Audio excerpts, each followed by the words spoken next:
everyone, welcome back to my channel. Thank you so much for joining me. Today we are going to talk about the direction of spirituality, and I'm going to do some predictions and I'm going to explain sort of where I think spirituality is going to be going in the next decades and even centuries. So let's get started. So when I talk about spirituality, I'm actually talking about more like modern spirituality, the New Age. I'm not talking about religion. That's a whole different conversation, or dogmatic religion, really. So basically, the foundation of understanding how human beings are spiritual and what that's going to look like over a long period of time is actually understanding that we actually evolve. So the kind of spirituality we had in Lemuria is not going to be the same kind of spirituality that exists in Atlantis. And the Atlantean style of spirituality is not going to be the same style of spirituality that is in our post-Atlantean epoch or our present-day epoch. Now, there are going to be some universal laws and basic constructs that remain throughout the whole time, obviously, things like universal law, which I'll get into a little bit later in this video. But fundamentally, there's this shifting of consciousness that happens from epoch to epoch to epoch to epoch. And every, epoch, humanity evolves. So what I mean by that is that humanity's consciousness changes, and every epoch of culture, every basically thinking of epochs in the anthroposophical sense is, something like the Lemurian epoch, the Atlantean epoch, and present-day epoch. I have a lecture on this if you're interested. I will link it below, explaining the different epochs and kind of cosmic time in this way.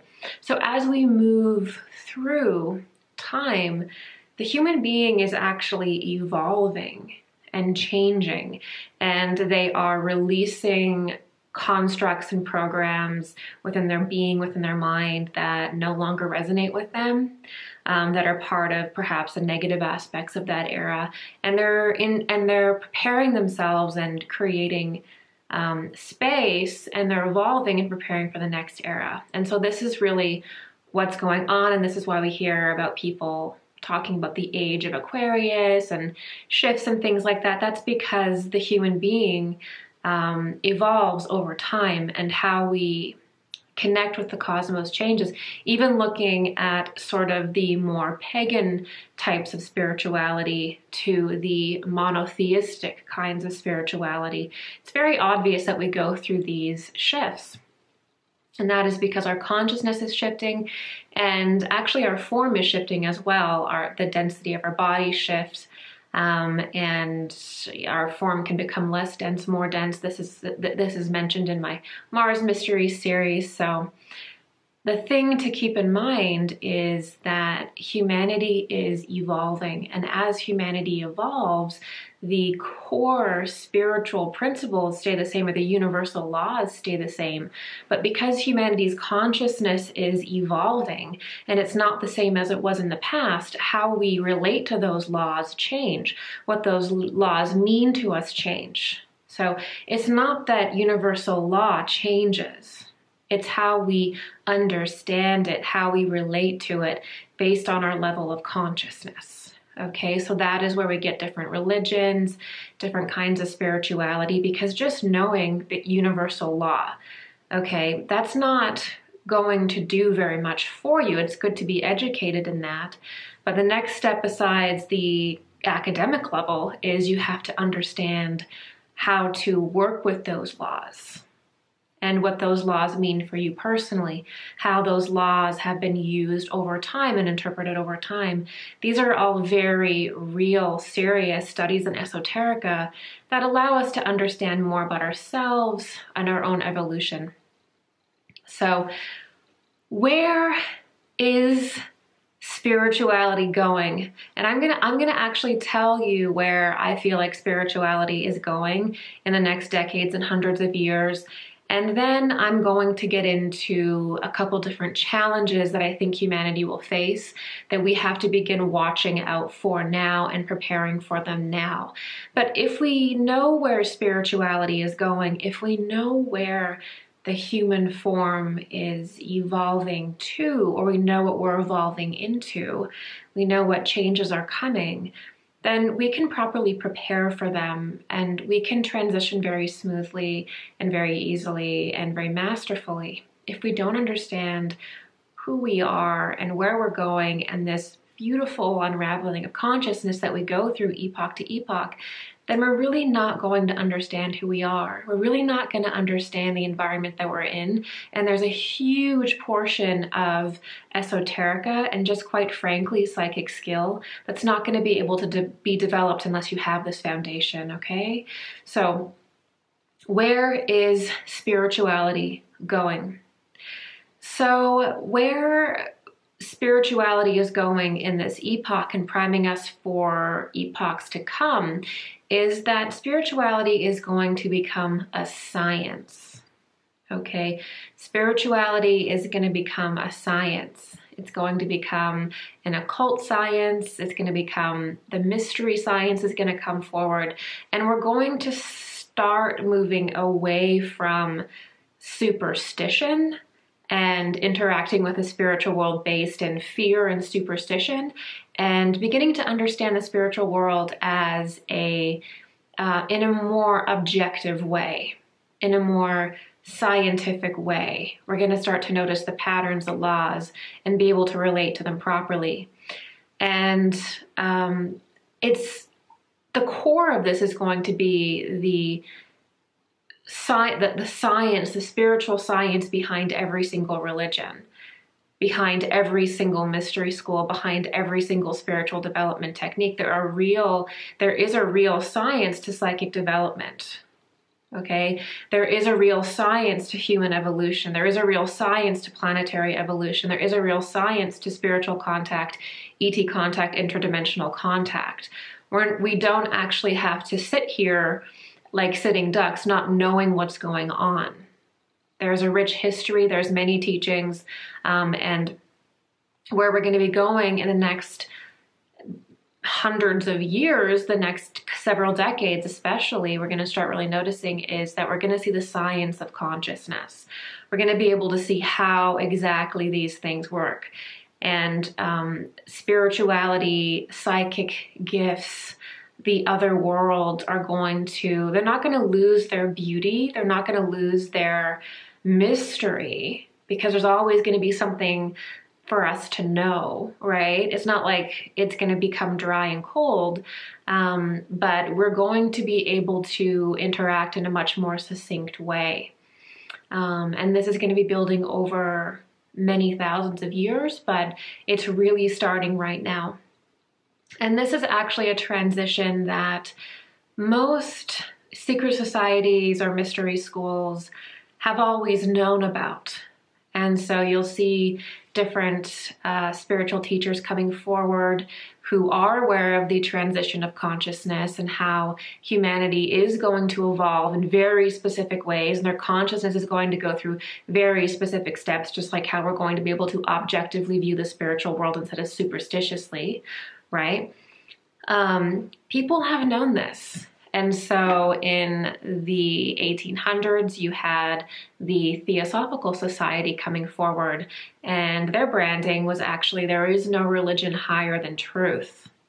Now, this was the very beginning of sort of preparing, I think, humanity for that conversation, as you see people coming forward, different mystics coming forward and saying, this is what I see. We need to get behind and understand the truth behind all religions. Many different religions have become so incredibly dogmatized and reduced to a point where they no longer recognize the esoteric tradition that started it. They don't even understand the esoteric realities and the spiritual realities and traditions that their religion is espousing.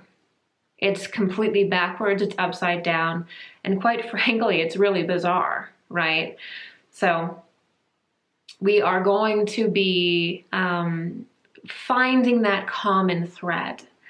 And that is going to allow us to more objectively understand the spiritual world, make it more of a science. Now, of course, Rudolf Steiner with anthroposophy came forward after the Theosophical movement and began also talking about how he was seeing this as well. And he wrote a book called Occult Science, and he laid out a very strong foundation for using psychic abilities in a very methodical way, in a very objective way, removing superstition, removing fantasy, and really balancing out the creative, imaginative component of mysticism and spirituality, which is so important, with the more scholarly, academic, mind-oriented approach, which allows us to be more creative, which allows us to be creative and mystical in a way that makes sense and not moving into these bizarre, fantastical ideas that we cannot trace back into any system or any type of universal law or anything that's actually in existence. Basically, you know, Luciferian style readings that only go into the lower astral plane and that are linked to nothing else. They're not real, not really, only in a fantasy plane. They're not rooted in anything real. So this thread is often again called spiritual science, occult science, mystery science. This is the wording that you're going to find around the objective truth about spiritual development, spiritual initiation, psychic abilities, all of that stuff. Okay? Now, it wasn't only the Theosophical Society and Rudolf Steiner. There are various different mystics that have mentioned this along the lines, but the other one that comes to mind is actually L. Ron Hubbard with his Scientology movement.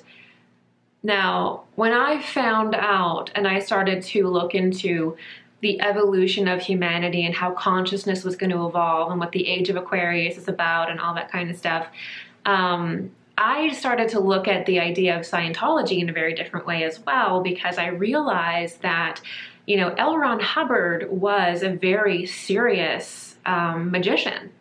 And he was connected to, obviously, Jack Parsons. He was connected to the OTO, to Aleister Crowley, and he was all into these sort of different rites that many would probably associate with the dark arts. And then he goes along and writes all of these kind of science fiction books about the cosmos and aliens and man, and kind of like the alien god myth a little bit. And then he creates a religion called Scientology. And so now that I know that we are moving into that more objective view of spirituality and of consciousness, I now see that he also knew that, and that the secret societies that L. Ron Hubbard was associated with understood that the age that we are coming into is a cosmic age, but that it's also an age of kind of objectively working with spirit. No more superstition, no more not knowing how it works, no more gurus, us being able to really objectively interact with spirit within ourselves and within the world as well. And so he ends up calling it, you know, Scientology, and that is basically his version of spiritual science or occult science that he was introducing, in my opinion. So he was understanding where humanity was going as well. He was from a little bit of a different angle, obviously, than, say, the Theosophical Society was, or than, you know, Rudolf Steiner was. But my point is that there's many people who are very, very deep into the metaphysical arts, into this culture, and they know exactly where we're going. And they're trying to prepare humanity in different ways for that. Okay.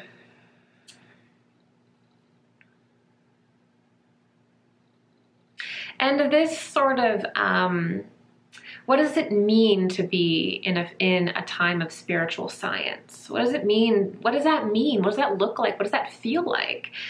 Well, it is the end of the guru. It is it's the end of sitting at the feet of a spiritual guru or a teacher and having them basically be your higher self for you, tell you what to do, tell you how to live, because there's some kind of thinking that you have that you can't do this yourself.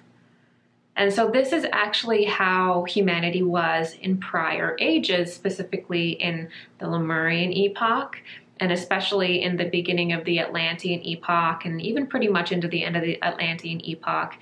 Humanity was very much dependent on very advanced spiritual teachers, advanced spiritual beings, channeled through teachers, and interaction with these higher initiates for a kind of transference of knowledge, if you will. So during this time, our form was still very much developing and our energy bodies were still very much developing. We hadn't reached a state of like peak matter yet. And so how we spiritually evolved was that we would go through a kind of enmeshing process with high priests and a sort of series of initiations with higher beings or higher beings being channeled by high priestesses or high priests. And then you would be in the energy field of these higher priests and you would be sort of imbued with their energy. And this would give you a kind of template, right? But it wasn't necessarily so much a personal teaching that you were receiving. It was more like what the cosmic laws were and what the world around you was.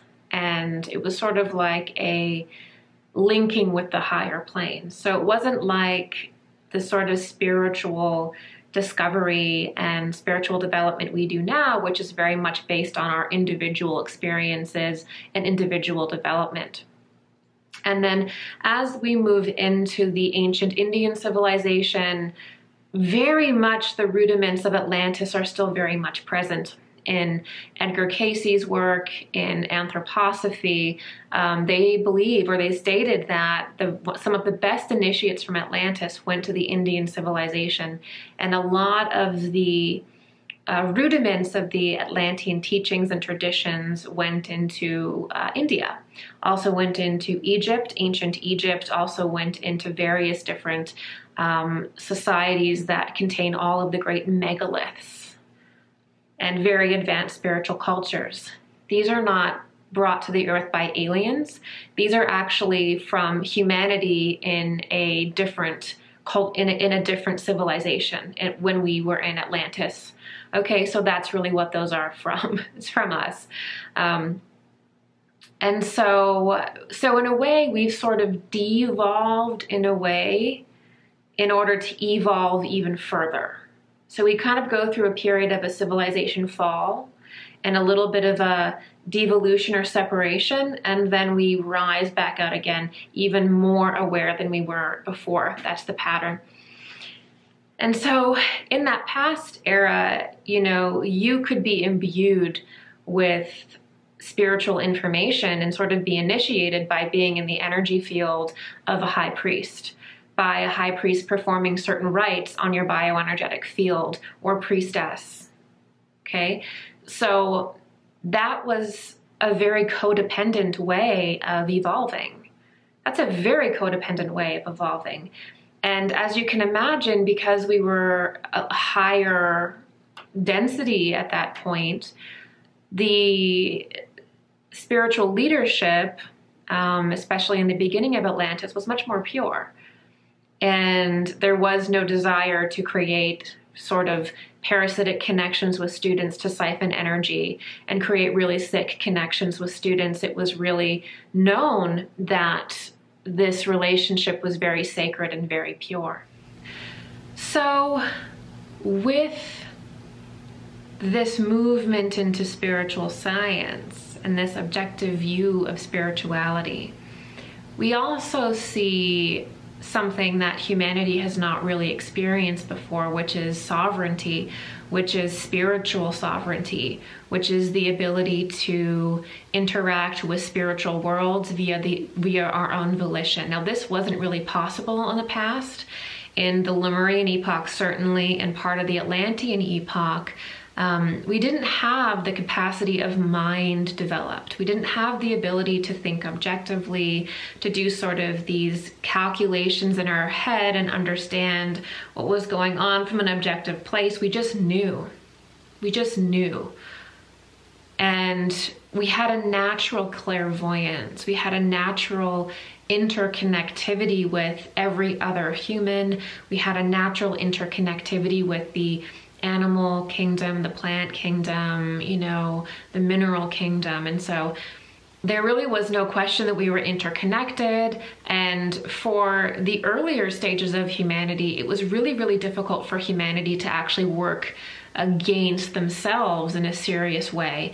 There was always this kind of protection on us because we were interconnected, and we kind of understood that the destruction of someone else was the destruction of ourself.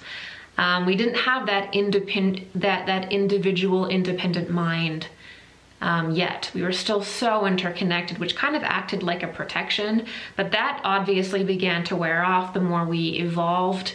And then by the Atlantean epoch, especially in the middle, we begin to get that mental power, the faculty of mind. Sometimes that's called manas in the Indian tradition. And we begin to really see things polarized. We see dichotomies, we see good, we see bad, and we see duality ramp up. And it has just been ramping up and splitting and individuating since the fall of Atlantis, since around the Atlantean time into now and moving forward. So the blessing of that is that we are now really individuals, which is the point of everything. We can't just stay in a childlike, infantile state where we are all just interconnected like an amoeba and we have no free will really, and we have no ability to really make our own decisions or be creative. We need that individuality. And so once we get that individuality, once we get that personal sovereignty, which is where we are now developmentally, is the development of the individual, all the beauty of that and also all of the ugly, we also have to begin reacting to spirituality quite differently as well, because now we're interacting as an individual, right? There aren't any safeties anymore. The safety is off. Okay, we have the power now to become great and powerful beings or masters. And we also have the power to destroy ourselves. Okay, this is the kind of power we have now, with the ability to ascend and evolve out of matter as an individual and merge back in with the higher planes as an individual, which is mastership. Also comes that incredible risk of destroying ourselves. It's the same power, okay? This is where I get personally in my work talking about the destructive timeline of humanity, which I also call the divergent timeline of humanity, or the fallen timeline of humanity that moves in an unnatural way against God, against nature. We now have the power to go against nature. We never did before. Not really, not like we do now. We can actually destroy ourselves and fragment our soul to such a degree that it's very, very hard to get it out of the material plane in one piece. These are topics that many people don't like to discuss because it's serious, but it's reality. So with this moving towards spiritual science and a more objective view of spirituality comes this power of sovereignty and individuality and the ability to work upon yourself consciously, however you want to, not having to have a higher being do it for you. You've already done that. Now it's time for you to be creative and create yourself and evolve yourself via your own volition. That's where we are. So this means freedom, and this means that we have to learn discernment. There's no condition anymore where we have the safety on. You have to learn discernment. You have to learn if that entity that you feel like just appeared in your room at night is a good entity or a bad entity. Once you can discern whether it's a good entity or a bad entity, more and more sophisticated, nuanced information comes, okay? We also have to understand that part of discernment is also sensing and understanding evil in the world, okay? Part of that vestige of the Lemurian civilization and even part of the Atlantean civilization is a naivety towards our leadership and towards anybody in a position of authority. Because there were certain periods on the planet where anybody in an authority position was considered a higher being. We are no longer in that condition today. So we have to be able to look at somebody in power, whether it be a politician, whether it be the head of a CEO, whether it be someone in your family that you're connected to, whether it be your boss, whether it be a friend. You have to be able to interact with someone. And you have to be able to discern where this person's energy is rooted by yourself. You got to be able to do that moving forward. And it's hard, and sometimes we're good at it and sometimes we're not, right? But you're going to have to be able to discern energy yourself. And one of the reasons why we are in so much chaos and so much turmoil in the world is because that ability of discernment is not developed very well. We're not able to sense when somebody is sick, when they're a psychopath, when they're a narcissist, when they are destructive. So this is something that comes along with spiritual science, is the ability and the talent of discernment. And I'm actually going to be teaching directly on spiritual development and discernment this fall. So make sure you sign up for my newsletter so you can be part of these live events that I'm going to be doing. So I'd love to see you there. All right. So it removes superstition. And the most important thing about this new development of spiritual sovereignty and the ability to develop yourself is that society actually becomes elevated. Now, what do I mean by this? I mean that in the past, and we can see sort of rudiments of this as well in our society, everybody was sort of linked naturally and by leadership. But now we need to be linked by our mutual love of God and our mutual, not a religious God, right? But we all need to find God and Christ consciousness inside of ourselves. And we need to be driven by that. And this automatically gives a sense of morals, a sense of ethics, not because somebody is holier than thou or trying to limit somebody else, but genuinely a sense of ethics that allows everyone to live freely and everyone to thrive, okay? And no more enslavement, no more control, all right? So when we are all driven by that impulse of Christ consciousness within us, that impulse of Christ within us, then we have something there that allows us to function completely independently and can have completely different interests and be completely different in every way, but function as a cohesive group at the same time. This is what we're earning right now with this political situation, actually, with all of this intense authoritarianism that's going on, is we're learning that this doesn't work. And we're learning that society in the next 1,000 years is really going to have to move into something where every human being becomes more spiritually aware themselves as an individual. And that spiritual awareness is actually what allows society to function at a very high level with a lot less corruption, a lot more compassion, and eventually shift into the Venusian system, which is the future of humanity, or the future sphere of humanity, if you will, that is service-based, which kicks you up into such a higher gear at that point that you begin creating a society that is almost magical, right? When everybody is actually service-oriented. That allows spirituality to come in such a huge way that it just turns society to magic. And it's another level of civilization entirely.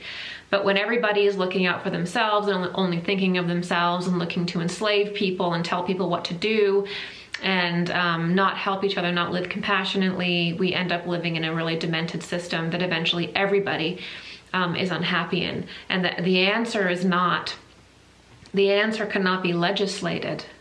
You know, you can't take political action to make this happen. There's certain structures that can be created in politics, in creating laws and writing things down and making these covenants, for sure.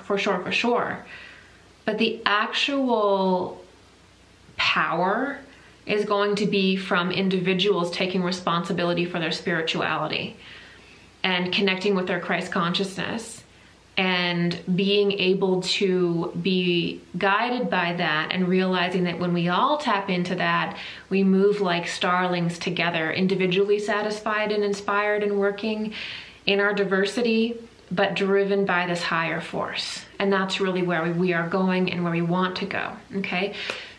So the other benefit of moving into spiritual science, again, is that you get to approach it in your way, and there's no one telling you what to do or necessarily how to do it as much.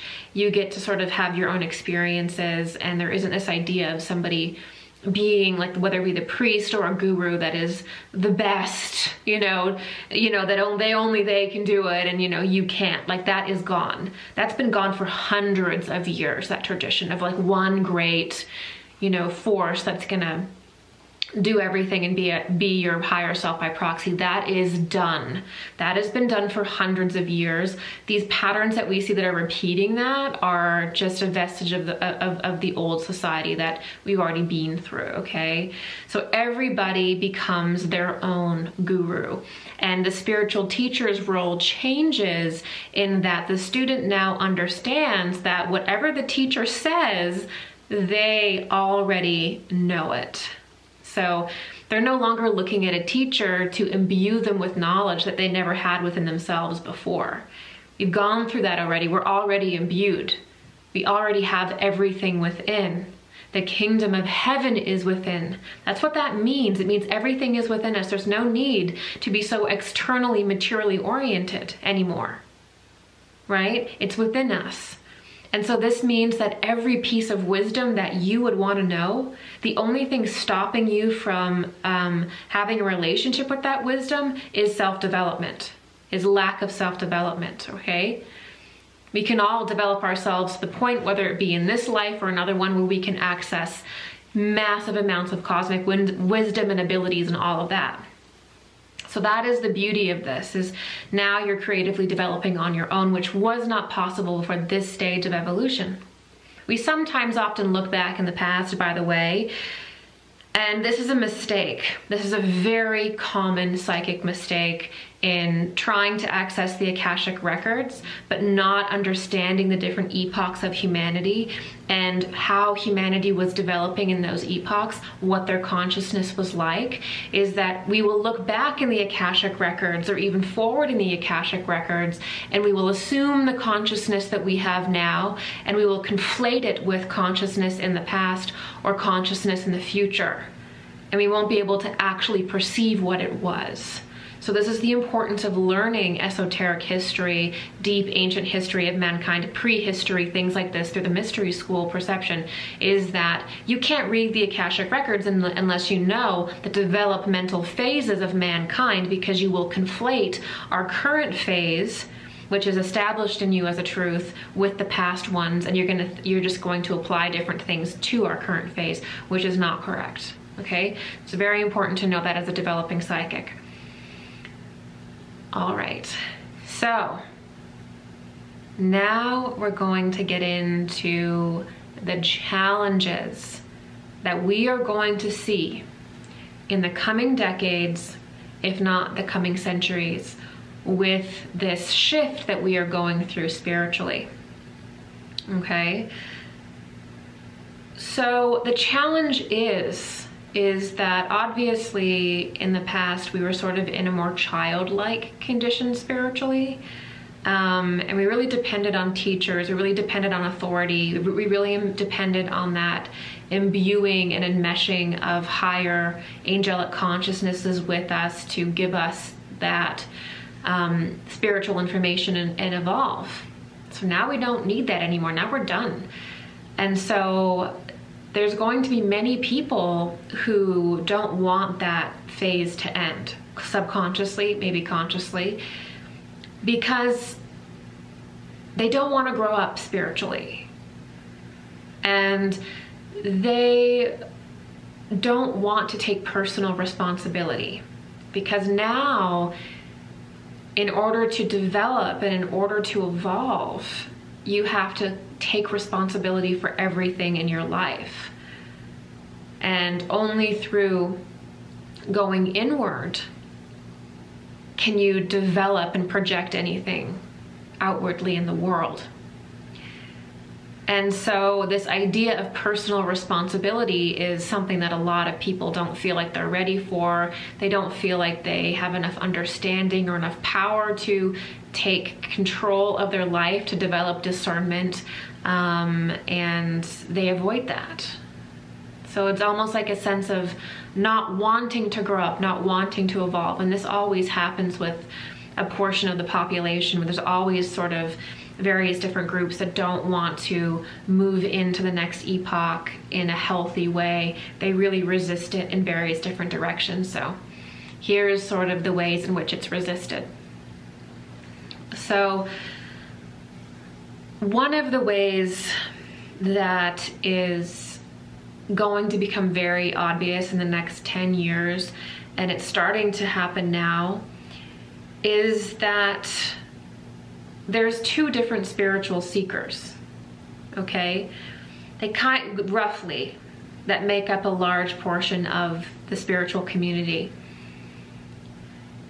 Perhaps the first group is the group that's aware of what I'm talking about here, aware of the evolution of consciousness, and they're looking at spirituality as a way to genuinely develop themselves, to face harsh truths, and as much of an academic pursuit as a creative pursuit.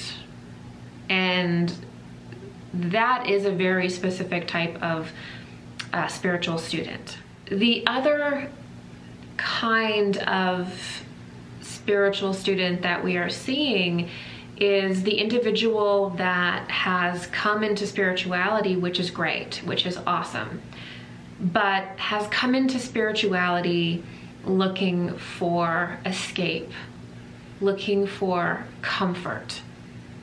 And they've come into spirituality maybe because of great pain, great strain, great stress, great loss, and they're really at a point where they just want to be comforted.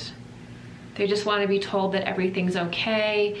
And they're really still redeveloping their nervous system, and they're really not ready to get into the idea of spirituality being an academic pursuit, being a science.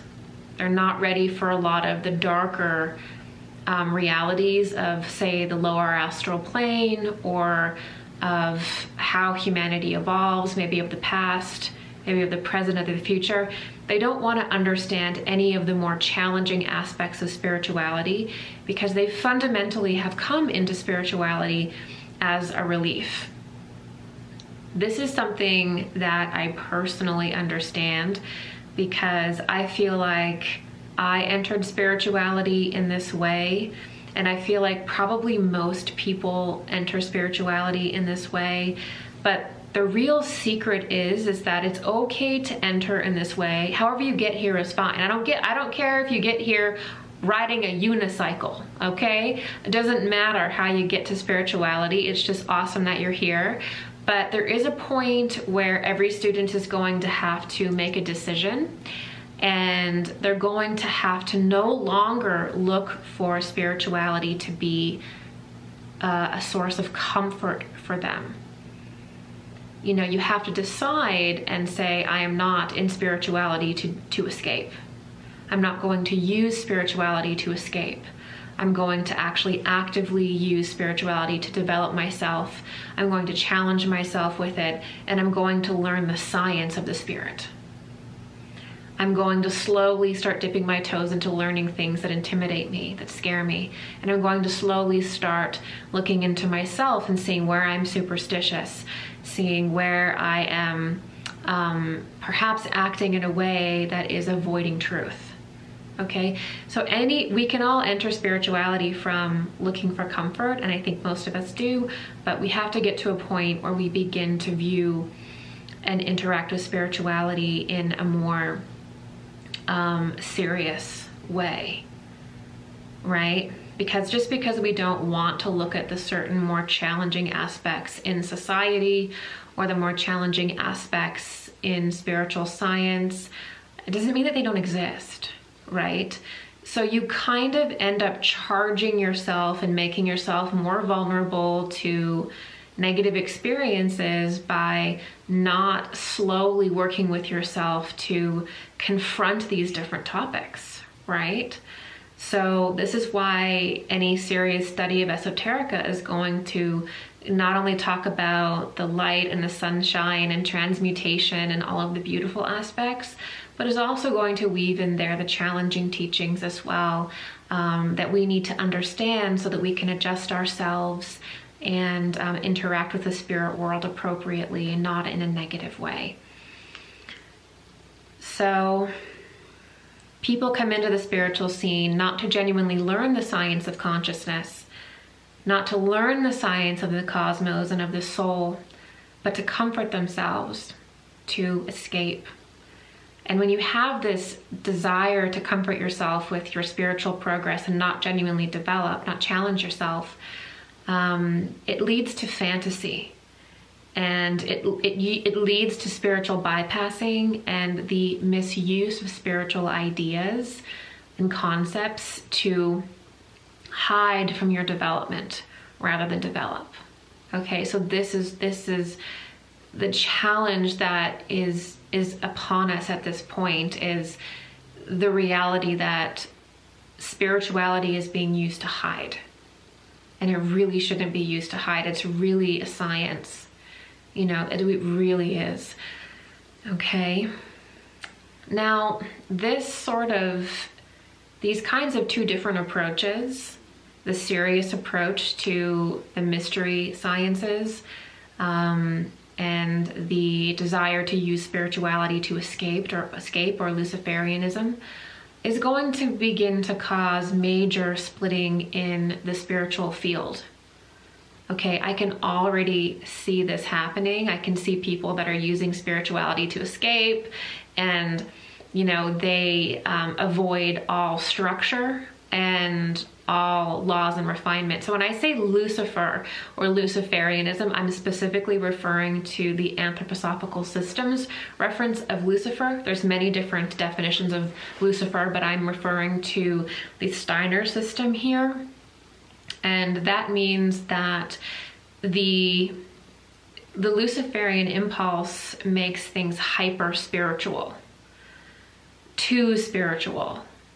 And when we are in that Luciferian impulse, what ends up happening is that when we're in the Luciferian impulse, we actually want to dissolve all structures. We want to dissolve all traditions. We want to dissolve all laws, except maybe a few that we sense we need. But there's a huge impulse when somebody is, you know, really connected into that Luciferian stream or has Luciferic entities attached to them. There's an incredible desire for freedom, an incredible desire for freedom. And it's imbalanced, and they don't want any kind of tradition. They don't want any kind of structure. They just want to dissolve all of that and to just feel super, super free. And a lot of people will associate this with spirituality. This is where hedonism comes from, and a lot of various different spiritual practices that people are conflating the idea of actually dissolving parts of themselves with energy and with freedom. And then eventually it's just sort of like there's nothing left, right? And so this happens a lot in the New Age, really rejecting any kind of structure. And that's technically not spirituality, because esoterica and spirituality requires the student to be creative and have that Luciferic impulse under control, be able to be super creative and go out there and read energy and create things, but also be grounded in knowing the laws of occult science, right? We need both to be healthy. So there's lots of different little topics in mystery science that make it a science, such as how to hold a trance properly. And a trance is your psychic state, how to make sure that that's running properly in your body, the development of the emotional system and the nervous system properly to be able to hold a spiritual charge, the development of the spiritual charge in the body, how to work with that as it creates different symptoms. Various different trance techniques work for different people, okay? And a good teacher is going to be able to help you with that, all right? And then there's also different types of psychic glands, or the glands in our body are connected to picking up higher energy, right? Magnetism, this is a science, you know, personal magnetism, spiritual magnetism, electricity, these are all going on in psychic work. This is a science, okay? Also the history of mysticism, the history of the different religions, and the history of spirituality in our world. That is part of our field as psychics. We need to know that. You know, why is the spiritual field suddenly this bizarre, weird thing that doesn't have to do anything that anybody else does? No, there should be a structure to this field that allows it to be engaged with by many different people, right? It shouldn't just be complete chaos. There should be enough structure that many people can interact with it from various different angles and get something from it, okay? Also cosmogony. We have to understand the creation of a planet, the creation of a dimension or a density, the dissolving of a planet, the dissolving of planes, the evolution of man, how human beings are created, not in the sense of like modern day stuff, but how we evolve. All of these we need to learn like we're a pro if we want to interact with these concepts properly. Okay, the Luciferian impulse says that none of that matters. The Luciferian impulse, the one that hates structure, that doesn't want any laws, doesn't think history man, none of that. The Luciferian impulse will tell you that you don't need any of that. All you need to do is to listen to this entity now. You don't need to read anything outside of yourself. You don't need to study anything. You don't need any objective understanding of anything. It doesn't exist. There's always a convenient shift to keep that mystic or keep that student from understanding us. Now, it doesn't matter what structure you want. There's many different ones. There's Western, there's Eastern, you can mix them up, whatever, but there has to be a system, right? Otherwise, it's pure Luciferianism. It's crazy, you know? So the Luciferian energies are gonna tell you to, they're gonna tell you to dissolve any kind of structure at all. That it doesn't exist, that all you need is them. All you need is their information. And that's pure enough. But we can't honestly be spiritually developing properly, whether you're just doing your spiritual development yourself or whether you're a mystic. You can't do proper spiritual work from only your own environment. Okay, from only your own self. You have to educate yourself on many different things, and then that becomes the template in which you then go and are able to connect with spirit, right? It's so important. It's so important. So we're going to see this splitting of the spiritual community now. And it's part of it is going to start moving off into real serious study of esoterica, and real serious methodical development of one's spiritual abilities. Very similar to what we saw more like in the golden ages, more like that. We're going to see it beginning in our lifetime to becoming more and more taught properly in some places and with some people. We're going to start to begin to see that.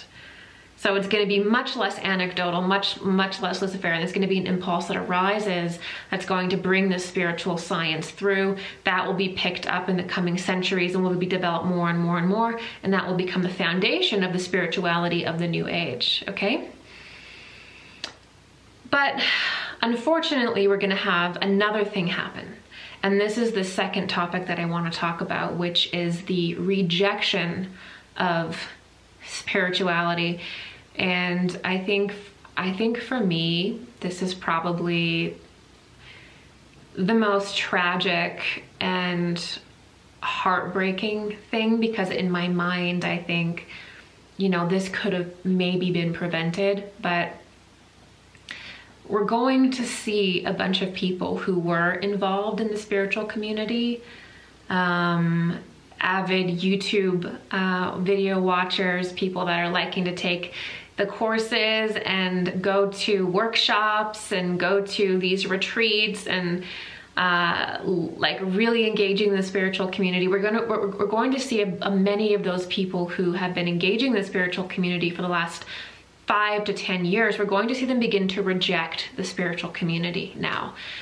And so how I personally see it is that around, I would say 2014, 2015, the spiritual community completely and totally changed.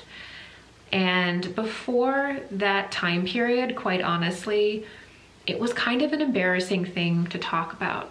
You know, if you went to a psychic, a lot of psychics would sometimes bill you under a different name, or you would hide it. You would hide that you were reading spiritual books, you know, on the subway, or you wouldn't necessarily tell certain people that you were interested in spirituality, because there was a lot of ridicule, right? If you were on YouTube pre-2014, you were taking a lot of risk by putting yourself out there and talking about spirituality, because especially certain topics in spirituality, because you were immediately setting yourself apart as a weirdo, as a snake oil salesman. Potentially, that still happens, but it doesn't mean as much today. And you were sort of marginalizing yourself. Because at that time, even though it was becoming a little bit more popular with Hay House and things like this, it still was very fringe. And most people did not want to openly associate themselves with that. Around 2014, 2015, things started to change.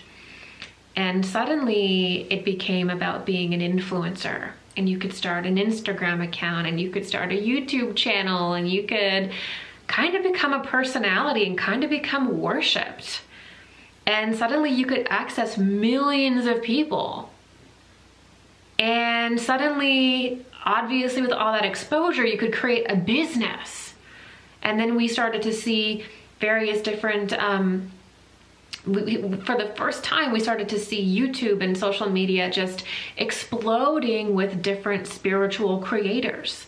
And on one hand, this is amazing because it's allowing the spirituality to enter the mainstream, which we desperately need. And that is the best thing about this. But also something very chaotic and very bad happened, which was that there were certain people who really weren't interested in spiritual development deeply, beginning to start spiritual YouTube channels or social media accounts, and advertise themselves as a teacher, advertise certain services, selling products, promising things that are not actually esoterically possible. Of course, humanity in general is, no one is taught meditation as a child. You know, we're not taught how to care for ourselves properly as children. A lot of the times we're, you know, ridiculed for wanting to be spiritual. So people are just these open books, have no idea what's okay from a spiritual teacher, what's not. And so it's just total and utter chaos. And there's these different spiritual personalities that rise that really are in it, let's be honest, they're in it for the money, they're in it for the fame, they're in it for the notoriety. And unfortunately, I've also seen things happen where there have been really good spiritual authors and teachers, but just people that aren't very showy, people that don't really present on camera, like they don't really want to be on camera, but they're good. They're really, really good. I've seen that work get stolen and plagiarized by people who just really want to have an Instagram post every day, who really want to build this spiritual business. And instead of actually doing the work in this information age, you can literally just take information from other people, and the chances of your students or people knowing that you got it from this obscure blog or this book out of millions of books that exist is very low. And so unfortunately, with this time of social media, we're also in the time of the spiritual charlatan and the false spiritual teacher. The other really challenging part about this is that, you know, if you speak out about this, you're like low vibe, or you're like negative. Like if you try to have if you try to have a discussion like about ethics, like maybe you shouldn't do this super unethical thing and call it spiritual. It's like you're low vibe. It's a low vibe thing to say. Well, I'm pretty sure that it's low vibe to be doing what negative teachers do. I'm pretty sure that is the most low vibe thing to do.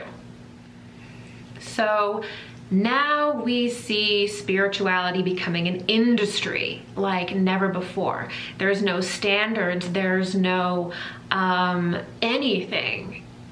And many people are getting caught up in it. And there's heavy marketing, there's heavy marketing, and people will see this and say, oh, well, you know, people will buy views for videos, people will buy subscribers, you can buy likes. So when we see somebody with, you know, a lot of subscribers, it doesn't necessarily mean that A, there's that many people following them, okay, or B, that their work is any good.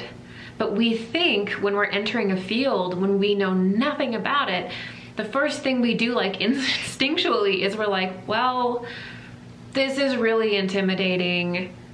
I'm really interested, so I'm just gonna go with like the most popular book or like the most popular teacher. I'm just gonna start there because everybody likes this. Everybody seems to be watching this, and so this is a good, safe place to start. But is that instinct true today? If you can buy followers for cheap, right? If you can buy likes, if you can buy comments, if you can buy views, what then? What does that mean for the spiritual community? When you can have someone enter the community where incredibly vulnerable people are. A lot of people in the spiritual community have been through incredible pain and incredible trauma, or are having a spiritual break or a spiritual, feel very insecure in their life because they're going through psychic awakening and they need direction. So what is going on when we have this element of heavy marketing, buying followers, buying likes, creating this image, right? And back in the day, and this is something that I often think about, back in the day in the traditional mystery school system, you weren't to teach until you were 40 years old. This is what I read, and it just amazed me because I was like, whoa. And I guess the reason being is because once you're like 40 years old, you've been through, I think, all of your astrological transits, and you've been through like all of your different spins around whatever planets cosmically, and you're finally at a point where you've been through it all at least once or twice, and that you're pretty much the person you're gonna be. And so I always think about that, like I'm not gonna write a book until I'm 40. Because what if you go through a major spiritual initiation or major shift, and then you've pressurized yourself into this huge figure, and then you haven't gone through all of your transitions yet. And so there's this ability to kind of artificially inflate your personality to make money, to become famous. And this is really, really dangerous. Can you imagine a doctor doing that? Like, put it in another career path. Can you imagine a doctor, you know, like buying his degree or something like that, and then like, I'm gonna operate today? I mean, that's not a parallel example, but you know what I mean. This idea of inflating your, you know, you're not selling a pair of pants, you're not selling a tube of mascara or a drone or a camera. You're selling an ideology, you're selling a way of being. You're selling a mindset in a lot of ways. And I think we have to be very careful with how this is done. So, so being popular does not mean that you're balanced in this day and age, which is a crazy thing because in our minds we associate it with that, for sure. And I want to say this as well. I want to be really clear. I don't think that the people that do this, that, you know, maybe try to create their image by buying followers or likes or videos, or views for their videos or social media posts, I genuinely don't think that it's coming from a malicious place or a manipulative place.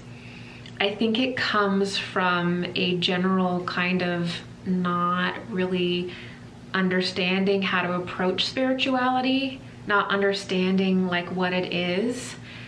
And in a way, we're all kind of trying to figure that out, I think. And we just have like this sense of what to do and not to do, and some people's greater than the other. But I don't think that a lot of the people that are doing this are aware of what they're doing. I think that our culture is so saturated in like marketing and selling the self and just treating everything as though it's a commodity and just commodifying everything and making everything a novelty. I think we're so used to this. We're so used to like hyper, that everything's for sale, that of course we're applying that to spirituality. Of course we are, because we can't even watch a TV show without like 50 commercials. You know, most of the YouTube videos at this point are sponsored. We don't really know what's authentic in reviews anymore. And so we just live in this society that seems to be underpinning by marketing. And it's become normal to us. And it's when you get into the spiritual community, spiritual work, psychic work, healing, and psychic and spiritual teaching, you can't have that. It's really, really the field where you have to be really, really careful with materialism. Other fields of work you choose, go nuts.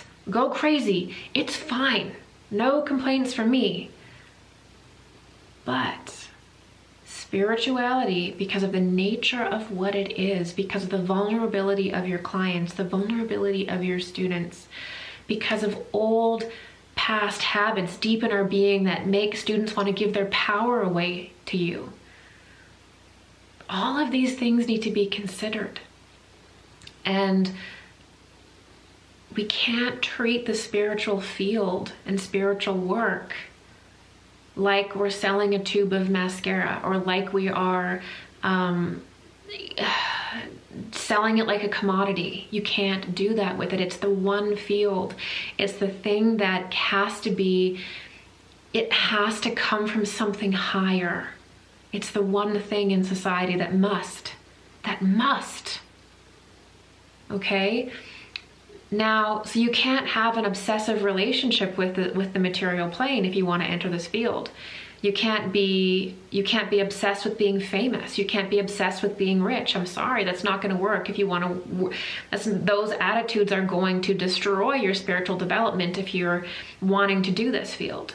It's actually the opposite of that. You actually, as you develop more spiritually, you learn that you release attachment to the spiritual world, that the more at peace you are with yourself, that is the greatest wealth. It's actually the opposite of that. So it's such an inversion today to see this.